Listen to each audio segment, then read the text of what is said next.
की टेंशन हो जाएगी कम नेहा मैम के वीडियो लेक्चर्स के संग। डिफिकल्ट कॉन्सेप्ट को सबसे आसानी से समझने के लिए उनके चैनल को सब्सक्राइब करें और बेल आइकन को दबाएं उनके लेक्चर्स को सबसे पहले देखने के लिए।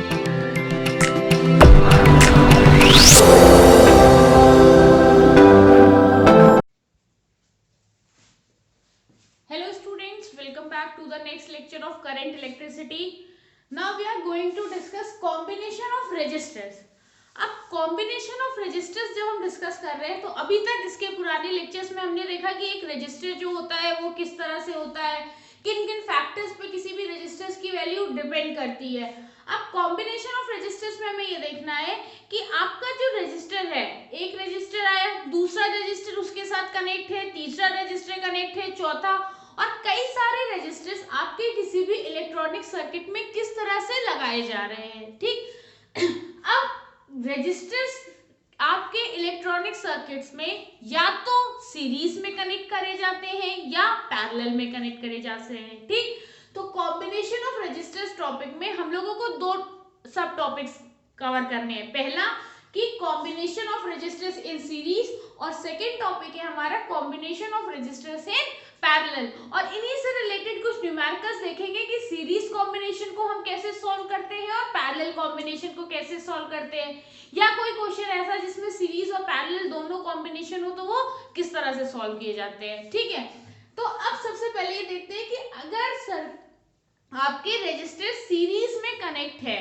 ठीक है, तो सर्किट में क्या क्या चेंजेस आते हैं, कैसे वोल्टेज और करंट का रिलेशन होता है। ठीक, तो यहाँ पर combination of resistors in series में कहा गया कि मान लेते हैं कि आपके पास तीन रेजिस्टर्स हैं। ठीक, कोई एक रेजिस्टर R1 है, एक रेजिस्टर मेरा R2 है और एक रेजिस्टर R3 है। जब रेजिस्टर सीरीज में कनेक्ट है, ठीक है, जब रेजिस्टर सीरीज में कनेक्ट है, इसका मतलब ये है कि R1 रेजिस्टर का स्टार्टिंग एंड ये है और इसका एंडिंग ये है। ये R2 के स्टार्टिंग से कनेक्ट है और R2 का एंड R3 के स्टार्ट से कनेक्ट है, और R3 जो है ये आपका सर्किट को कंप्लीट कर रहा है। एक के बाद एक ये रेजिस्टर्स लाइन से कनेक्ट किए गए हैं, तो ये एक सीरीज कॉम्बिनेशन है। ठीक, सीरीज कॉम्बिनेशन जब आप देख रहे हैं तो आपको दो चीजें बहुत इंपॉर्टेंट है, आपको ध्यान में रखना होगा। पहली चीज कि ये बैटरी से जो करंट आ रही है, ठीक है, बैटरी से जो करंट आ रही है ये सेम करंट सारे रेजिस्टर्स में जा रही है और ये वापस से आके सर्किट कंप्लीट कर रही है। तो सीरीज कॉम्बिनेशन में करंट जो आपकी होती है वो क्या होती है, हर जगह कांस्टेंट रहती है। ठीक, मतलब वही करंट R1 में फ्लो हो रही है, वही सेम करंट R2 में फ्लो हो रही है और वही सेम करंट आपकी R3 में फ्लो हो रही है। ठीक है, अब लेकिन जो वोल्टेज है, ठीक है, जो वोल्टेज होता है वो क्या होता है, चेंज होता रहता है, क्योंकि अलग अलग रेजिस्टेंस की वैल्यूज है, जिसकी वजह से पोटेंशियल डिफरेंस उनके पॉइंट्स पे क्या होता है, अलग अलग होगा। ठीक है, तो पहली चीज की the current has a single path for its flow, same current passes through each resistor. जब करंट को आपने पाथ ही एक दे रखा है, करंट तो अलग अलग तब होती ना जब हम डिफरेंट पाथ में उसको फ्लो कराते हैं, लेकिन यहाँ पे करंट के लिए एक ही पाथ है, एक पाथ ही है और उससे करंट होके फ्लो हो रही है, दैट्स व्हाई करंट क्या है, सेम रहेगी। ठीक, उसके बाद पहली चीज हो गई कि करंट आपको पता है कि सेम रहेगी। सेकंड में the potential difference across the entire circuit is equal to the sum of potential difference across the resistor. अगर मैं अपना पूरा पोटेंशियल डिफरेंस सर्किट का निकालना चाहूं तो वो पूरा का पूरा पोटेंशियल डिफरेंस क्या होगा, जितना पोटेंशियल डिफरेंस R1 पे है या AB पॉइंट के बीच में है, जितना पोटेंशियल डिफरेंस BC पॉइंट के बीच में है, और जितना पोटेंशियल डिफरेंस C और वापस से बैटरी के बीच में, तो टोटल पोटेंशियल डिफरेंस मेरे सर्किट का क्या होगा, जो पोटेंशियल डिफरेंस यहाँ है, जो पोटेंशियल डिफरेंस यहाँ है और जो पोटेंशियल डिफरेंस R3 रेजिस्टर्स के अक्रॉस है। ठीक है, तो अगर इसको डेराइव करके देखें तो टोटल पोटेंशियल, तो आपका टोटल पोटेंशियल डिफरेंस कितना होगा, जितना रेजिस्टर R1 के अक्रॉस है, जितना रेजिस्टर R2 के अक्रॉस पोटेंशियल डिफरेंस है और जितना रेजिस्टर R3 के अक्रॉस पोटेंशियल डिफरेंस है। हर के अक्रॉस जो आपकी वोल्टेज है, पोटेंशियल डिफरेंस या वोल्टेज, वो क्या है, टोटल वोल्टेज है। टोटल वोल्टेज क्या है, डिवाइड हो रहा है, करंट सेम रहती है और वोल्टेज डिवाइड होता है। करंट सेम रहती है, वोल्टेज डिवाइड होता है। तो टोटल वोल्टेज क्या हुआ, जितना इस जगह था, जितना यहाँ था और जितना इस जगह पे था। ठीक, तो ये हो गया आपका टोटल वोल्टेज। अब नॉर्मली वोल्टेज की value V is equal to क्या है, IR। अभी हम ओम्स लॉ देख के आए इसके पहले लेक्चर्स में। तो V is equal to current मेरी क्या है I, और R क्या है, जो टोटल सर्किट का रेजिस्टेंस है। यही तो टोटल वोल्टेज ड्रॉप है, ये वोल्टेज डिफरेंस है। ठीक है, तो टोटल वोल्टेज क्या है, जो टोटल सर्किट की करंट है और इन सारे जो टोटल सर्किट का रेजिस्टेंस है। तो ये कैसे निकाला जाएगा, तो V इज इक्वल टू क्या है, IR। V1 क्या है, 1 के, मतलब यहाँ पे वो वोल्टेज, यहाँ पर आपने कहा कि यहाँ पे जो पोटेंशियल डिफरेंस है ये V1 है, यहाँ पे जो पोटेंशियल डिफरेंस है ये V2 है, और यहाँ पे जो पोटेंशियल डिफरेंस है ये V3 है। तो V1 आपका जो पोटेंशियल डिफरेंस है, इसके अक्रॉस अगर आप IR के टर्म में रिप्रेजेंट करो तो क्या होगा, I, करंट तो आपकी सेम आ रही है I, और रेजिस्टेंस यहाँ पे क्या है, R1। करंट यहाँ पे आ रही है I और रेजिस्टेंस है R1। तो V1 इज इक्वल टू क्या होगा, I R1। V1 is equal to हो गया I R1। सेकेंड देखिए, यहां से यहां तक, अब V2 के अक्रॉस V2 की वैल्यू क्या है, करंट तो अभी भी आपकी वही आ रही है I, और रेजिस्टेंस यहाँ पे क्या हो गया, R2।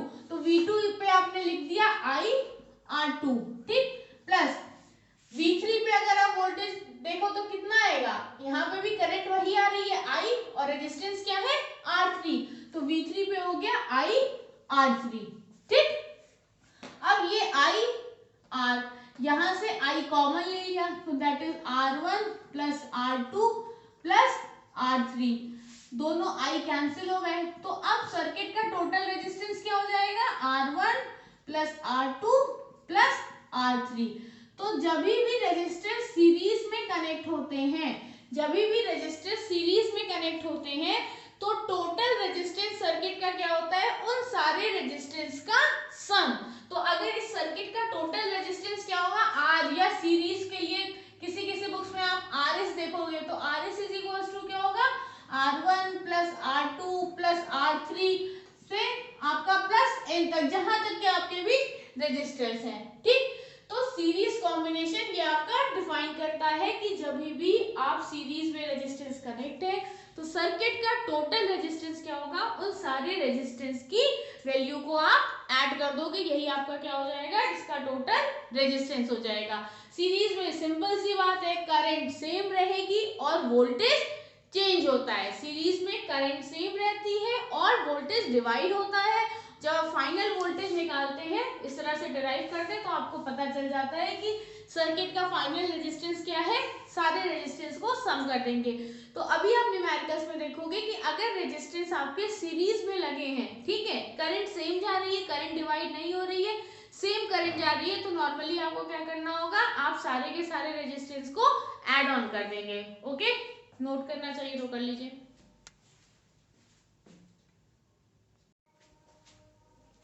चलिए नेक्स्ट देखते हैं कि combination of resistors in parallel क्या है। ठीक है, अभी हम लोगों ने सीरीज में अगर रेजिस्टर्स कनेक्ट है तो उनका कॉम्बिनेशन फाइनल रेजिस्टेंस कैसे निकाला जाएगा ये देखा। अब यहाँ पे देखते हैं कि अगर रेजिस्टेंस हमारे पैरेलल में किसी सर्किट में कनेक्ट है, ठीक है, तो वो फाइनल रेजिस्टेंस कैसे निकाला जाता है। तो पैरेलल में जब भी रेजिस्टेंस कनेक्ट है, ठीक, तो रेजिस्टेंस के दोनों टर्मिनल पे पोटेंशियल डिफरेंस क्या होगा, हर रेजिस्टेंस के टर्मिनल पे सेम रहेगा। मतलब यहाँ वोल्टेज डिवाइड नहीं हो रही है, पोटेंशियल डिफरेंस रेजिस्टेंस के हर टर्मिनल पे सेम रहेगा। और यहाँ पे करंट क्या है, हर ब्रांच में सेपरेट करंट जा रही है। देखिए यहाँ से करंट आई, यहाँ I1 है, यहाँ I2 है और यहाँ I3 है। तो यहाँ पे करंट डिवाइड हो रही है, लेकिन रेजिस्टेंस के अक्रॉस जो पोटेंशियल डिफरेंस है वो सेम है। तो ठीक आपके सीरीज वाली जो अभी थ्योरी देखी थी उसका रिवर्स हो रहा है। यहाँ पर क्या हो रहा है, यहाँ पे पोटेंशियल डिफरेंस सेम है और करंट डिवाइड हो रही है।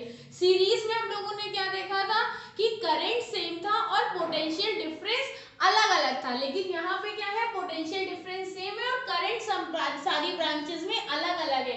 तो यहाँ से देखिए करंट I निकली, ये I1 में गई, I2 में और I3 में, और यहाँ पे आने के बाद फाइनली वो करंट कंबाइंड हो गई। तो यहाँ पे अगर आप निकालो कि करंट क्या है, टोटल करंट क्या है भाई, जो I1 में गई प्लस I2 में गई और जो आपकी I3 में गई, ठीक है, क्योंकि करंट डिवाइड हुई है। तो टोटल करंट क्या हो गया, I1 में प्लस I2 में गई और साथ में प्लस I3 में जो करंट गई है। अब I इज इक्वल टू क्या होता है, करंट क्या होती है भाई, आपको पता है V is equal to IR होता है। तो I इज इक्वल टू आपका क्या हो जाएगा, V बाई R, ठीक है। जो वोल्टेज है उसको रेजिस्टेंस से डिवाइड कर दिया तो हमें पता चल जाता है कि हमारे रिस्पेक्टिव सर्किट में कितनी करंट है। तो अगर मुझे अपने सर्किट की करंट निकालनी है तो V is equal to IR फॉर्मूले के हिसाब से I इज इक्वल टू क्या हो जाएगा, V बाई R। तो इसका मतलब सर्किट का जो टोटल आपका वोल्टेज डिफरेंस है और अपॉन सर्किट का टोटल रेजिस्टेंस कर दे तो मुझे करंट पता चल जाएगी। तो I इज इक्वल टू मैंने V बाई R लिख दिया, ठीक। अब I1 के अक्रॉस अगर मैं देखूं, I1 अगर है कि I1 क्या है, कितनी वैल्यू है, तो I1 की वैल्यू क्या होगी भाई, वोल्ट पोटेंशियल डिफरेंस तो सेम है, V तो आपका सेम है और R क्या है, R1 है। तो I1 कितना हो जाएगा, V अपॉन R की जगह R1, ठीक है। रेजिस्टेंस की वैल्यू यहाँ पर अगर आप देख रहे हो, इस पॉइंट पे अगर आप देख रहे हो तो इस पॉइंट पे आपके पास कितनी करंट होगी, I1 कितनी आ रही होगी, जो टोटल वो पोटेंशियल डिफरेंस होगा इन पॉइंट का अपॉन R1। इसी तरह I2 पे कितनी आ रही होगी, जो यहाँ का पोटेंशियल डिफरेंस होगा अपॉन R2। तो V अपॉन R2। V मैं क्यों नहीं चेंज कर रही हूँ, क्योंकि यहाँ पे पोटेंशियल डिफरेंस सारे पॉइंट्स देखिए यहाँ पे मिले हैं, तो सबके बीच में वही पोटेंशियल डिफरेंस है जो बैटरी का है, जो यहाँ पे है वही पोटेंशियल डिफरेंस यहाँ पर आ रहा था। I3 क्या है, V अपॉन R3 लिख दिया, ठीक। अब V upon R is equal to, मैंने V कॉमन ले लो तो क्या हो जाएगा, 1 upon R1 plus 1 upon R2 plus 1 upon R3, ठीक। यहाँ से V कैंसिल, तो 1 upon R is equal to 1 upon R1 plus 1 upon R2 plus 1 upon R3, ठीक है। तो ये आपके क्या हो गया, जब रेजिस्टेंस पैरेलल में कनेक्ट होंगे, 1 अपॉन R को 1 अपॉन RP भी लिखते हैं, पैरेलल रेजिस्टेंस, तो आपकी इक्वेशन होगी 1 upon R1 plus 1 upon R2 plus 1 upon R3। तो पैरेलल में कॉम्बिनेशन में जब भी रेजिस्टेंस कनेक्ट होंगे तो वो क्या होंगे, उनको 1 अपॉन करके फिर उनका समेशन करेंगे और वो किसके बराबर होगा, 1 अपॉन RP के बराबर, ठीक। जब RP की वैल्यू लिखिएगा तो फाइनली उसको रिवर्ट करके देख लीजिएगा। तो ये आपका पैरेलल कॉम्बिनेशन में रेजिस्टेंस क्या है, 1 upon R is equal to 1 upon R1 plus 1 upon R2 plus 1 upon R3 and so on, जितने रेजिस्टेंस आपके पैरेलल में कनेक्ट हो, ठीक। तो सीरीज और पैरेलल के बीच में दो डिफरेंस है, ठीक है। सीरीज में करंट सेम, पैरेलल में करंट डिवाइड, सीरीज में वोल्टेज डिवाइड, पैरेलल में वोल्टेज सेम, ठीक है। ये छोटा सा की पॉइंट है, ध्यान में रखिए। और इसके बाद जब अभी हम लोग न्यूमेरिकल्स देखेंगे तो आपको क्लियर हो जाएगा कि आपके अगर रेजिस्टेंस सीरीज और पैरेलल दोनों में मिक्स्ड कॉम्बिनेशन में है तो वो कैसे सॉल्व किए जाएंगे, ठीक है। क्योंकि जब एग्जाम में क्वेश्चंस आते हैं तो ऐसा हार्ड एंड फास्ट नहीं है कि सिर्फ सीरीज में रेजिस्टेंस कनेक्ट है और आपसे कह दे कि आप उसको आंसर निकाल के बताइए, या सिर्फ पैरेलल में कनेक्ट है और उससे कह दे कि आपको इक्विवेलेंट रेजिस्टेंस निकाल के बताइए। कभी कभी सीरीज में भी सर्किट लगे होते हैं और कुछ उसी के साथ पैरेलल में, तो ये आप जब देखोगे कि कहाँ पे वोल्टेज डिवाइड हो रहा है, कहाँ पे करंट, तो आपको क्लियर हो जाएगा, ठीक है।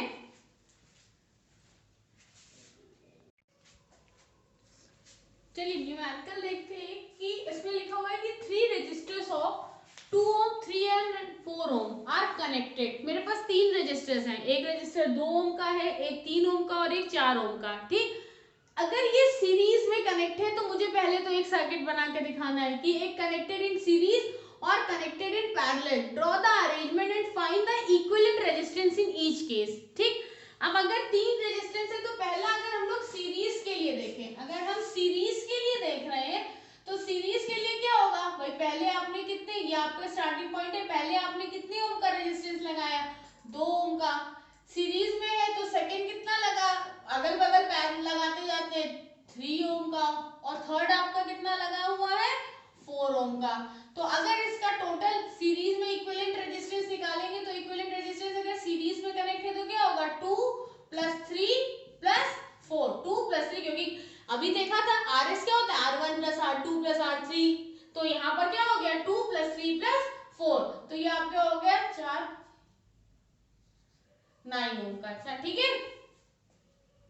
अब अगर आपका ये इसी तरह से एक अरेंजमेंट बोल रहे हैं कि सेम रेजिस्टेंस है, ठीक, ये सेम रेजिस्टेंस है, और अगर ये पैरेलल में कनेक्ट हो, अगर ये पैरेलल में कनेक्ट हो तो पैरेलल में कैसे कनेक्ट होंगे, पहला ये मेरा 2 ओम का, ठीक, दूसरा 3 ओम, और ये मेरा कितना हो गया 4 ओम का। ये मेरे पास पैरेलल कनेक्शन हो गया, this is 2 ohm, this is 3 ohm, और ये मेरा क्या हो गया 4 ओम का, ठीक, ये मेरे पास पैरेलल। अब मैं पैरेलल रेजिस्टेंस अगर निकालूं तो कैसे निकालूंगी, 1/Rp is equals to 1/2 plus 1/3 plus 1/4, तो ये हो गया आपका 12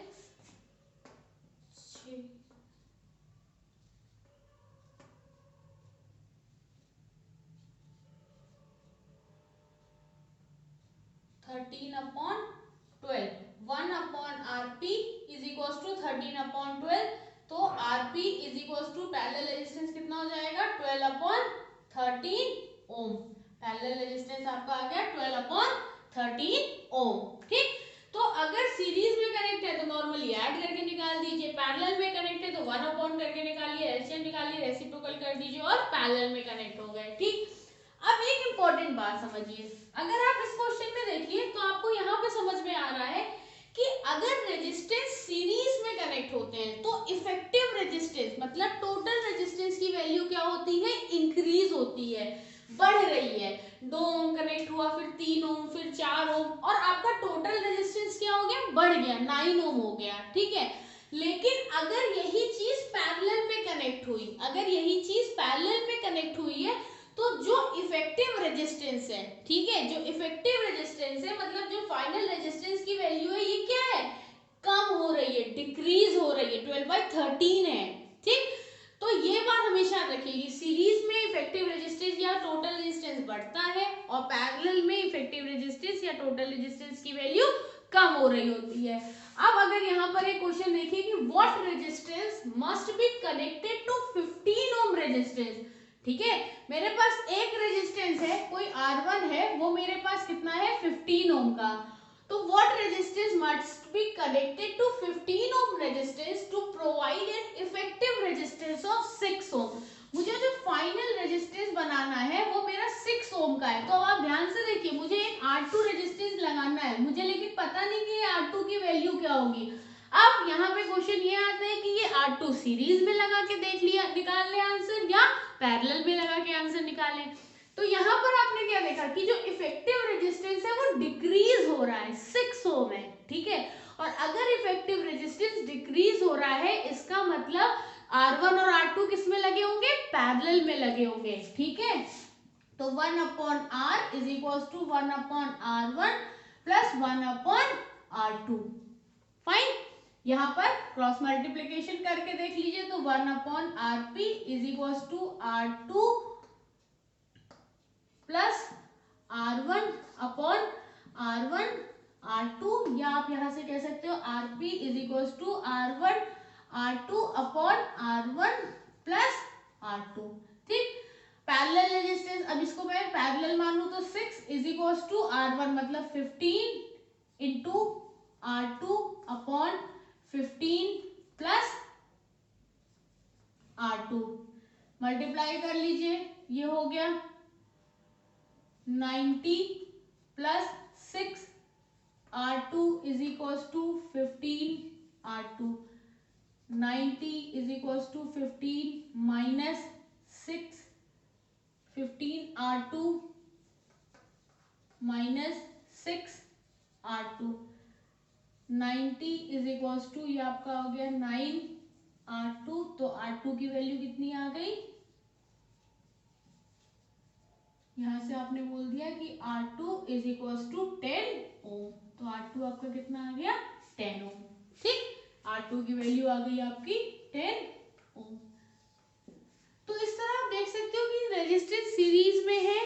पैरेलल में है ये आप चेक करेंगे इफेक्टिव रेजिस्टेंस आपका कम हो रहा है या ज्यादा हो रहा है। ठीक,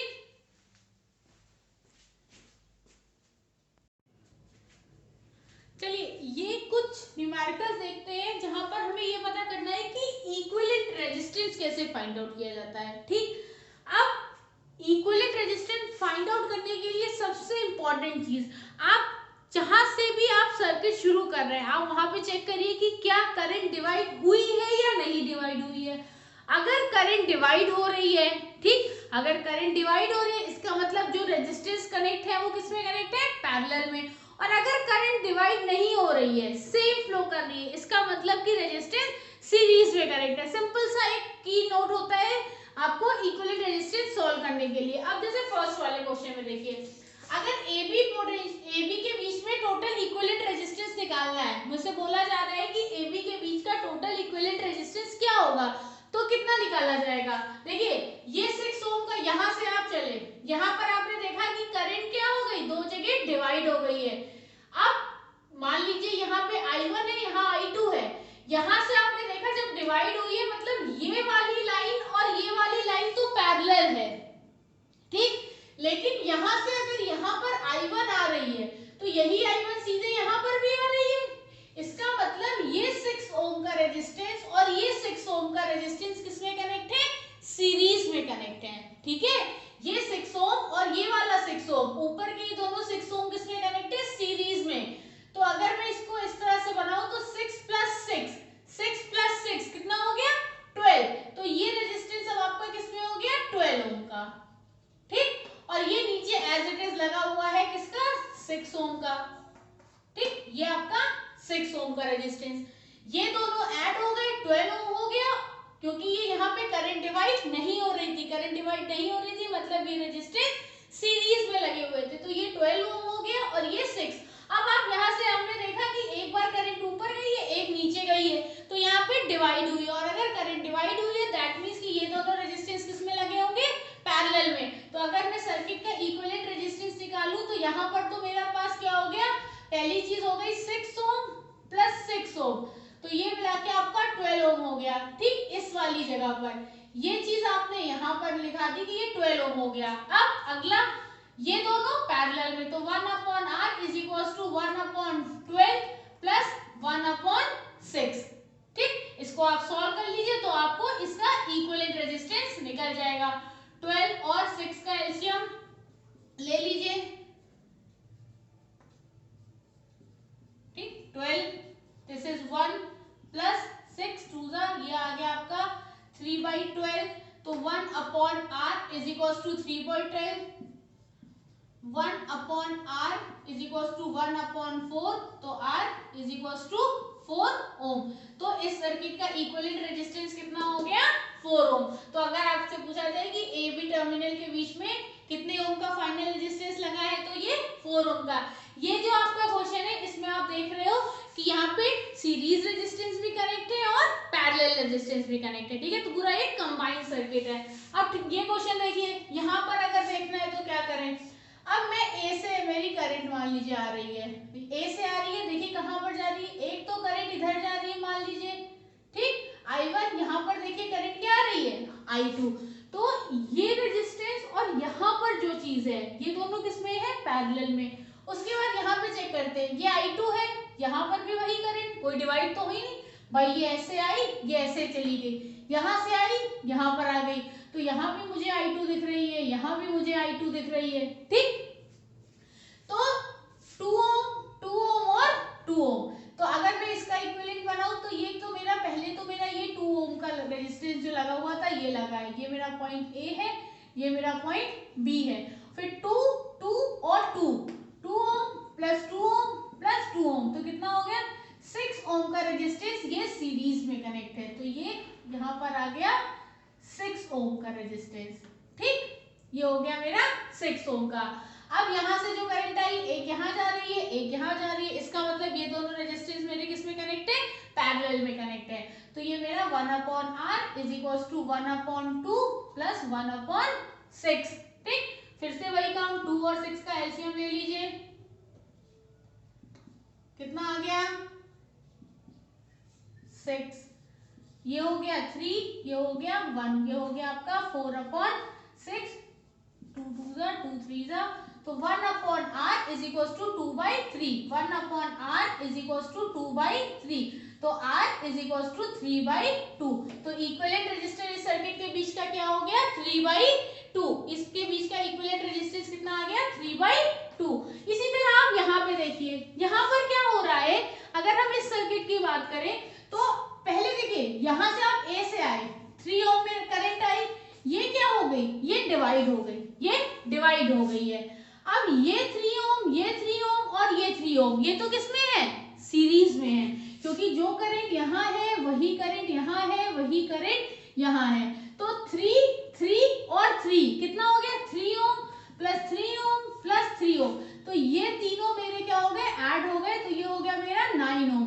तो अगर मैं इसको यहाँ पर इस पूरे को हटा के मैं यहाँ पर क्या कर सकती हूँ 9 ओम का रजिस्टर लगा सकती हूँ। तो मैंने ये 9 ओम का रजिस्टर लगा दिया, 9 ओम, ये मेरा क्या है 3 ओम, ठीक, ये है मेरा 3 ओम और ये है 3 ओम, फाइन, ये आपका टर्मिनल A और B। अब यहां से ये 9 ओम और ये 3 ओम ये किस में लगे हुए हैं पैरेलल में, तो 1/r is equal to 1/9 plus 1/3, यहाँ से 9 और 3 का एलसीएम किया मैंने, 9 एंड 3 का एलसीएम, तो क्या हो गया 9 और 3 का एलसीएम किया तो ये मेरा आ गया 9, तो 1/r is equal to 9, this is 1 plus 3, this is 4/9, ये हो गया आपका r इज इक्वल टू 9/4। अब ये दोनों रेजिस्टेंस हट गए तो क्या हो गया 9/4 ओम का रेजिस्टेंस यहाँ पर लग गया, इन दोनों रेजिस्टेंस के बजाय 9/4 ओम का रेजिस्टेंस यहाँ पर प्लेस हो गया। अब अगर मैं इसका इक्विवेलेंट सर्किट बनाऊं तो ये देखिए, ये 9/4 ओम का रेजिस्टेंस है, ये ऊपर यहाँ पर 3 ओम का रेजिस्टेंस है, यहाँ पर भी क्या है एक 3 ओम का रेजिस्टेंस है। अब आप खुद ही से देखिए ये तीनों किसमें है सीरीज में कनेक्ट है, तो 3 प्लस 9/4 प्लस 3, ये मेरा क्या हो गया, इसको सॉल्व कर लेंगे तो ये मेरा इक्विवेलेंट रेजिस्टेंस हो गया, फाइन। तो इस तरह से आप कैलकुलेट कर सकते हैं कि सीरीज और पैरेलल अगर कंबाइंड रेजिस्टेंस लगे हैं तो ये कैसे सॉल्व होंगे, ठीक है। बाकी इस चैप्टर के बेस्ड और फर्दर न्यूमेरिकल्स आगे के लेक्चर्स में डिस्कस किए जाएंगे। तक stay tuned and stay safe, thank you.